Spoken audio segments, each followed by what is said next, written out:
What's going on, everybody? This is Uncle Drew back again with another library haul, and it's going to be pretty similar to what we did last month because I've read a couple books. A few of those are from the library haul. I finished one or two. I'm still reading one, but it would behoove me. And I'm sorry, I keep rubbing my eye. My allergies are on my head. It'll behoove me not to continue to do this every month so people know what I'm reading. And the gist of these are to go to your local library or download the Libby app and continue to read. Continue to check out books from your local library. You pay your taxes there, your tax dollars fund those libraries. So why not? Why wouldn't you? First book up is There's Always This Year. I always want to call it Next Year. There's Always This Year by Hanif, and the name starts with an A, because I don't try to Abdurraqib. See, I said I wasn't going to do that, but I did. Hanif. And with Hanif, I've read one of his books before. It's called A Little Devil in America. Great book. Go pick it up. Gave it 5 stars. Check it out if you can. But he writes a lot of the things that make you think critically, a lot of things that make you sit down and really think about the things that he's talking about, how they apply in your life, how they apply in your world, how they apply in your environment. And I think those things are very, very interesting to do because I feel like as a society, we do not educatedly, no, not educatedly, we do not think for ourselves and we do not think super critically, I would say. We don't take in information, sit with it, think about why it's right, why we agree with it or don't agree with it, and then go and have conversations on why we feel this way to other people. Not saying that will change the way they feel about it, but more so getting and sitting down and having these discussions with people who look like you and also people that don't look like you. But why wouldn't you go pick up a book like this? When we talk about getting a book and buying records or CDs, and I'm sorry, I'm showing my age, but where you literally look at the cover and say, would I buy this? Would I pick this up? Would I read it? You have a young black boy sitting inside a hoop with some Blue Jays on, and I don't see why you wouldn't buy or pick up this book or at least scan it and read the back and the front, know more about the author, and put it in your basket. But hopefully, we'll get to this book this month. Really looking forward to reading it. It's about 300 or so pages long, which is right up my alley. And so we'll be able to break this book down, and hopefully, I'll be discussing it next month when we talk about the book wrap up. Next, we have this book by Joe Posnanski called Why We Love Baseball.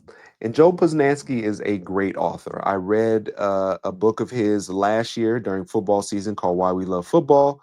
Me being a former football player, I played football since I was 8. I also played baseball since I was 8, but baseball was the very first sport my parents allowed me to play. And there's a special part for baseball in my heart, and knowing that we're in baseball season, we have to sit here and we're going to enjoy that. So, one thing I like about Joe and Why We Love Football, he gave all these instances of NFL football, and you got a pretty much a history lesson of football. It talked about older players, players that I never even knew existed, rule changes, ownerships, teams moving, a whole bunch of stuff like that that was very intricate to me getting to know football just a little bit more. And although I played football and I would like to say I know everything about the rule book and this, and that, there's a whole bunch of stuff I don't know if you want to get down to the minutia of football. And I feel like that's the same way with baseball. So with baseball season just kicking off about a week ago, a week and a half ago, I thought it would be great to read this book to learn more about the players, the organizations, ownership, championships, players, if I didn't say that already, managers, if I didn't say that. But I think one of the best things about sports is that it's ever evolving, and that also that you get to a certain point in time where sometimes players are forgotten unless you really know the game like that. And so me knowing a couple baseball players and me going to a couple baseball games every year, I think this will be a great book for me to read as this baseball season gets going and continues to go. But most of all, Joe just does some very, very, very great things when he writes. Very informative, great information. He's like an encyclopedia. He works with other people, or he had. Well, I know with Why We Love Football, he worked with somebody else, but I'm pretty sure he works with other people that can fact check him, or other people that are more knowledgeable about the game of baseball. And I think that's what's great about building a great book is making sure that there are no stones left unturned.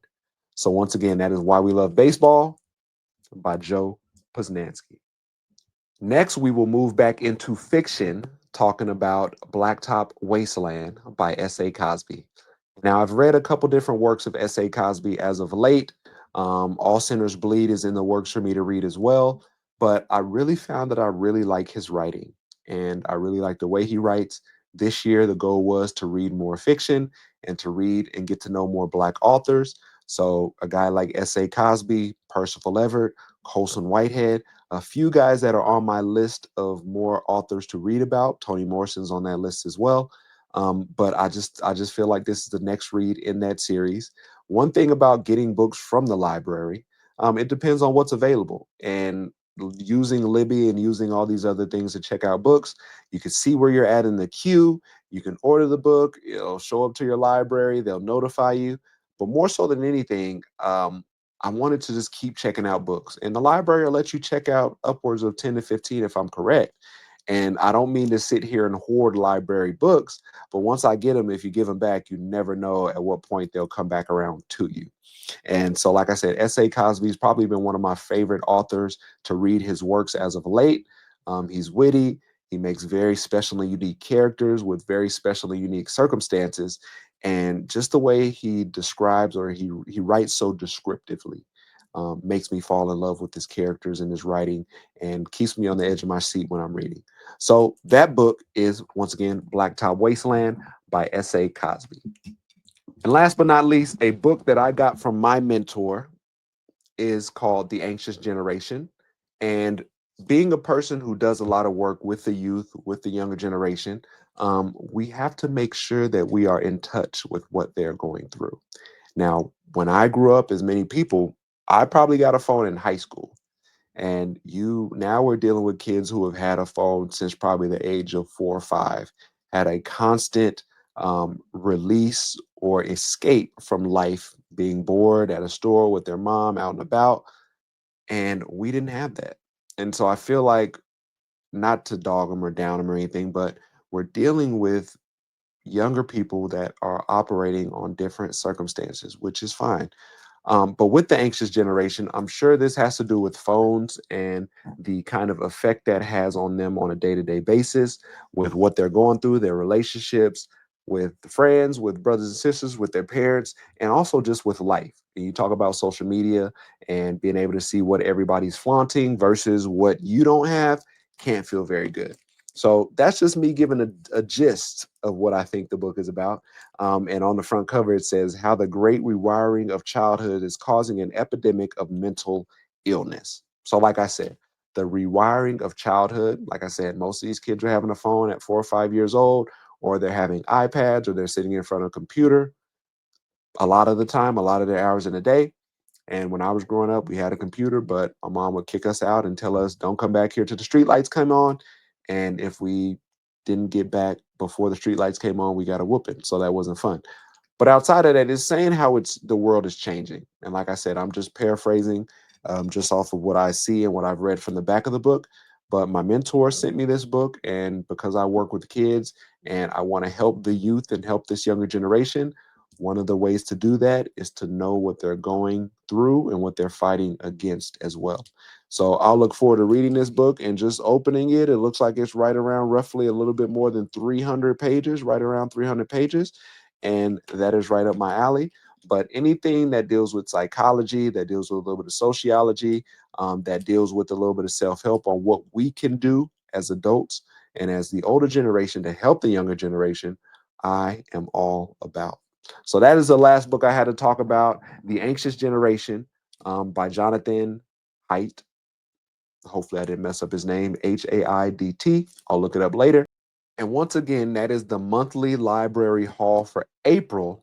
And hopefully, next month, I'll be able to review some more books for you and talk about some different books as well. Stay healthy.